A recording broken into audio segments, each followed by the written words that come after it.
Education, అదేవిధంగా వాళ్ళ సమస్యలన్నీ కూడా ఈరోజు అంటే ఇంత కూల్గా వినే అవకాశం ఎప్పుడు రద్దీలో ఉండడం మధ్యలో ఉండడం చూడలేదు. గత ప్రభుత్వంలో అసంబద్ధమైనటువంటి కొన్ని జీవోలు నిర్ణయాలు చేయడంతో వాళ్ళు కొద్దిగా ఇబ్బంది పడుతున్నమాట వాస్తవం.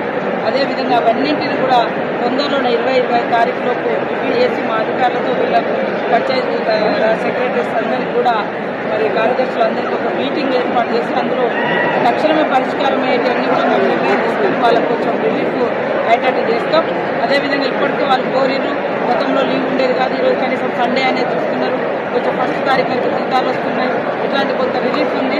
బట్ ఇంకా కొన్ని పెండింగ్ సమస్యలు ఏవైతే ఉన్నాయో వాళ్ళు చెప్పినటువంటి ఓపీఎస్ కానీ, తర్వాత రెగ్యులరైజ్ సంబంధించి కానీ, మరి కుటుంబాలకు సంబంధించిన కానీ ఇవన్నీ కూడా మేము తొందరలోనే మా డిపార్ట్మెంట్ అధికారులతో కూర్చొని ముఖాముఖి డిస్కస్ చేసి చర్చించుకొని వాళ్ళ సమస్యలను